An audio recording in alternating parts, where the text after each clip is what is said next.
corre, el tiempo pasa y yo me pongo cada vez más viejo, aunque tal vez me quede tiempo. Yo me pregunto cómo será.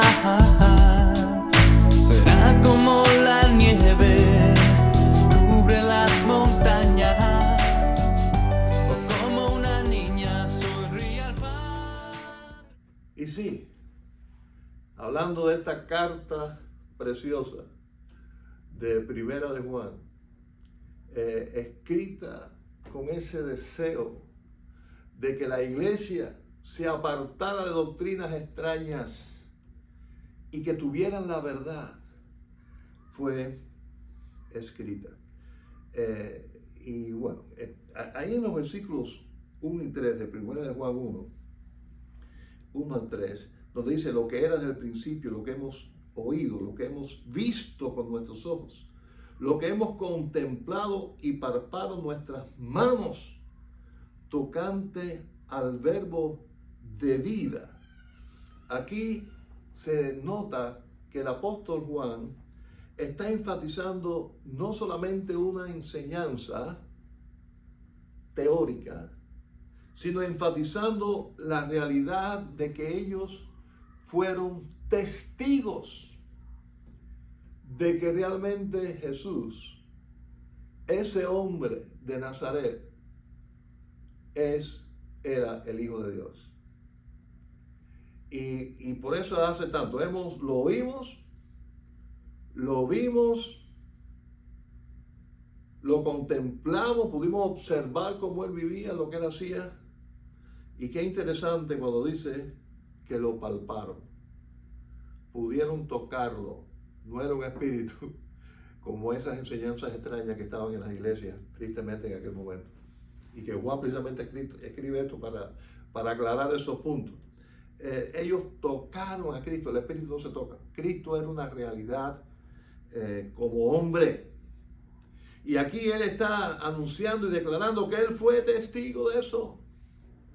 Nadie se lo contó. Por eso los evangelios son tan importantes. Bueno, en el caso de Lucas sí se lo contaron, los Marcos también.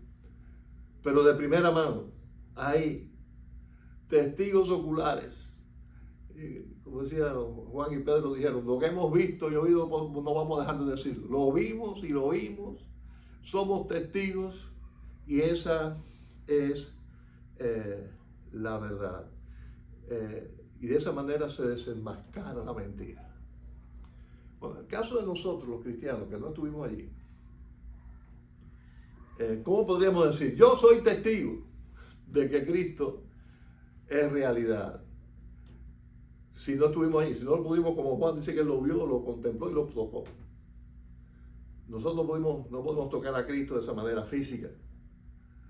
Así que quizás nosotros, para confirmar que es verdad que él era un hombre, tenemos que aceptar por fe lo que la Biblia enseña. Sin embargo, el Señor nos llamó a ser testigos. Y sí somos testigos. Somos testigos de lo que el Señor ha hecho en nuestra propia vida. El Señor nos cambió. El día, si eres cristiano, si un día pusiste la fe en Jesucristo, algo pasó en tu vida. Es lo que la Biblia llama una conversión. ¿En qué te convertiste? ¿Religioso? Te convertiste, si fue sincera tu fe, en una nueva persona. Las cosas viejas pasaron. Todas son hechas nuevas. Los ojos se han abierto ahora por la luz de Cristo a entender cosas que antes no entendía. Tenemos al Espíritu Santo con nosotros. Por consiguiente, podemos, igualmente que lo hizo el apóstol Juan, ser testigos para aclarar igualmente cualquier enseñanza extraña. No, que hay que seguir una religión. No, a mí no me salvó una religión. A mí me salvó Jesucristo. Puse la fe en Él, yo creí su mensaje y Él transformó mi vida. No, que eso es fantasía. Un momentico. Yo hablé con él esta mañana estuve con Él. Él me habló, porque yo leí la palabra en meditación y en oración. Y la voz de Dios estuvo ahí para mi vida. Y Él me dio exactamente la respuesta a lo que yo necesitaba. Él escuchó mi oración y Él me contestó. Todas esas son experiencias de las cuales nosotros también podemos ser testigos. Fue una experiencia real la que tuvo Juan, y por eso él aquí lo dice: lo que hemos visto y oído, lo que vieron nuestros ojos. Bueno, aquí hay una redundancia, pero es para reafirmar. No fueron los ojos de otros, fueron los míos los que vieron a Cristo. Y podemos decir, no fue la vida de otro, fue la mía la que sintió el impacto el día que puse la fe en Jesucristo. ¿Por qué? Porque esto fue una realidad. Él se hizo hombre, Él murió por mí. Alguien me explicó, me dio la buena noticia del Evangelio. El Evangelio es una noticia, una buena noticia de que esto sucedió, de que el Hijo vino al mundo, se hizo hombre, murió por mí en la cruz, y ahora yo por fe puedo tener vida. Tengo vida eterna. Eso es una experiencia. Y como ya vimos, esto era desenmascarando a aquellos que decían que Cristo no pudo haber sido un hombre, porque todo lo que es materia es malo, y si no podía de ninguna manera Cristo, el Hijo de Dios, tener cuerpo. Pero y por eso era tan importante que estos primeros testigos lo dijeran. Bueno, fue igualmente lo que dijo Pedro. Ahí en la segunda carta de Pedro, capítulo 1, versículo 16, dice: porque no os hemos dado a conocer el poder y la venida de nuestro Señor Jesucristo, siguiendo fábulas artificiosas, sino como habiendo visto, y repite, con nuestros propios ojos su majestad. No se trata de un cuento de hadas. No se trata de alguien que se inspiró y escribió una vida bonita, una novela, y le puso a su protagonista el nombre de Jesús e inventó que es el Hijo de Dios. No, se trata de una experiencia que ellos vieron con sus ojos, que experimentaron. Ellos vieron su majestad. Wow, sí. Ellos vieron. ¿Qué vieron? Levantaron un muerto que hacía 3 días que había muerto y que ya apestaba. Ellos vieron calmar una tempestad nada más que con decir una palabra. Ellos lo vieron caminar sobre el agua. Ellos lo vieron alimentar una multitud con unos panes y unos peces. Y lo primero que vieron, que se quedaron asombrados, fue que convirtió en una boda el agua en vino. Quiere decir que ellos vieron la majestad, fueron testigos de eso. Y no se trató de un espíritu, como decían los docistas gnósticos, que negaban a Jesucristo en carne. No. Ellos lo vieron como el Cristo verdadero. Y es que miren, el Señor Jesús se encargó de que no hubiera duda sobre eso. Y es interesante, ahí en Lucas 24, cuando Él resucitó y apareció a sus discípulos, como le dice Lucas 24:39, mirad mis manos y mis pies, que yo mismo soy, palpad, tóquenme y ved, porque un espíritu no tiene carne ni huesos, como veis que yo tengo.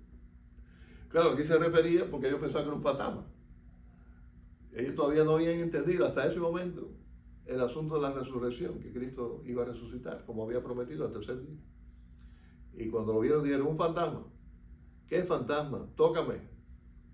Y es más, dijo, dame de comer, y comió. Un espíritu no puede comer. La gente que le pone cosas a los espíritus, eso, a sus santos, le dejan comida y eso ahí. Ahí está la comida, se echa a perder, hay que botarla y cambiarla, me imagino, ponerle otra caja. No se lo pueden comer. Aunque sean espíritus verdaderos en el sentido de que existan. No quiero decir que sean verdaderos porque sean de la parte buena, que sean verdaderos santos de Dios o cosas así. Si son espíritus reales, son espíritus malignos. Pero sean malignos o lo que sea, no pueden comer. Cristo comió demostrando que era cuerpo y se podía tocar. Y eso es lo que está el apóstol Juan en esta carta insistiendo como enseñanza tan importante. El Hijo de Dios fue un hombre, todo hombre, y nunca dejó de ser Dios, todo Dios. Por eso tuvo la capacidad de morir por toda la humanidad y tomar su vida de regreso el tercer día. Pero recuerdo que dice el versículo 3, dice, lo que hemos visto y oído, eso anunciamos, para que también vosotros tengáis comunión con nosotros. Y nuestra comunión verdaderamente es con el Padre y con su Hijo Jesucristo. Miren, esa experiencia maravillosa que hemos tenido, que es personal, cada hermano en Jesucristo también la ha tenido. Y eso implica comunión entre nosotros. Porque primero hay una comunión de Él, mía, del otro, con el Padre. Y habiendo esa comunión que se restableció algo que se había cortado por el pecado, esa realidad preciosa de que al morir Cristo pagó por nuestros pecados y al resucitar de los muertos nos da vida y vida eterna porque es real. Esa experiencia nos acerca al Padre exactamente como hijos. Él nos acercó, Él nos tomó, Él nos rescató, es su gracia, es su poder. Pero eso hace que yo esté cerca del Padre, también mi hermano, y eso trae unidad y comunión entre nosotros. Eso hace que nos podamos llamar hermanos, porque tenemos un Padre común, que es nuestro Dios. Y cuando eso ocurre, entonces, ¿qué pasa? Dice el versículo 4, estas cosas os escribimos para que vuestro gozo sea cumplido. Un gozo espiritual totalmente desconocido antes de tener a Cristo. Tú me vas a decir, sí, pero eso es un extremismo, decir que los que no tienen a Cristo no son alegres, que no tienen gozo. Porque no hay que tener a Cristo para estar enamorado de alguien y gozarse con esa persona. No hay que ser cristiano para estar de alegre cuando nos nace un hijo, ¿verdad? O cuando las cosas marchan bien y alguien nos ama, alguien nos hace un regalo y la vida nos regala cosas lindas. No hay que ser cristiano para disfrutar muchas de las cosas de la naturaleza que Dios nos da y estar alegres. Pero no se trata de eso lo que está hablando aquí. Se trata del gozo que únicamente se recibe y se tiene cuando se obtiene esa vida, cuando se recibe como un regalo esa vida. Mientras no ponemos la fe en Jesucristo, todo esto ha sido en vano para nosotros.